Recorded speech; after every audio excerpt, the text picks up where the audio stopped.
proposal Nice Celebration 2020 dengan judul Aplikasi Scantling Kapal Kayu untuk meningkatkan kepercayaan pengusaha kapal kayu terhadap Biro Klasifikasi Indonesia.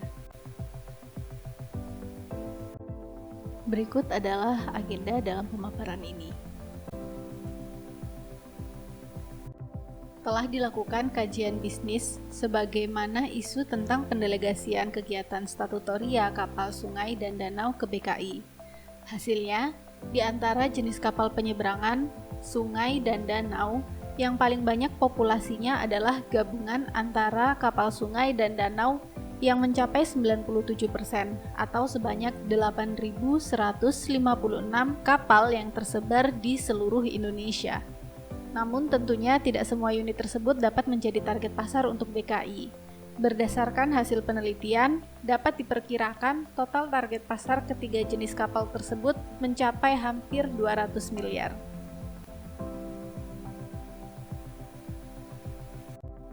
Jika ditelisik lebih dalam, mayoritas kapal-kapal yang disebut di atas adalah kapal dengan material kayu, yang pada umumnya dimiliki secara perseorangan atau unit kecil yang sifatnya masih konservatif. Berangkat dari kondisi ini, kami mengajukan ide untuk pembuatan aplikasi Scantling kapal kayu yang dapat diberikan kepada pelaku bisnis kapal kayu. Aplikasi ini akan diberikan secara cuma-cuma kepada galangan dan pemilik kapal kayu selama proses sosialisasi penerapan aturan statutoria, sehingga pemakai jasa dapat memperoleh pengalaman dalam menggunakan produk BKI, yang diharapkan membawa peningkatan nilai brand BKI, terutama sebagai perusahaan nasional dengan spesialisasi di bidang maritim. Pemberian aplikasi ini dengan cuma-cuma merupakan upaya untuk, yang pertama, meningkatkan kepercayaan pelaku bisnis maritim, terutama di bidang sektor kapal dengan material kayu terhadap BKI. Dan yang kedua, sebagai sarana edukasi terkait keselamatan kapal yang sangat dipengaruhi oleh kekuatan struktur kapal. Dalam prosesnya, berikut keperluan yang kami perkirakan. Dibagi menjadi 4 bagian besar. Yang pertama, survei lapangan untuk pengambilan data sampel dari beberapa pengrajin kapal kayu yang banyak memproduksi kapal kayu di Indonesia, yaitu Semarang, Bulukumba, dan Bagan Siapi-Api. Selanjutnya akan melibatkan vendor penyedia jasa pembuatan aplikasi, lalu proses validasi atau consigning, dan terakhir sosialisasi beserta penyampaian aplikasi. Sehingga total investasi yang dibutuhkan sebesar 400 juta rupiah.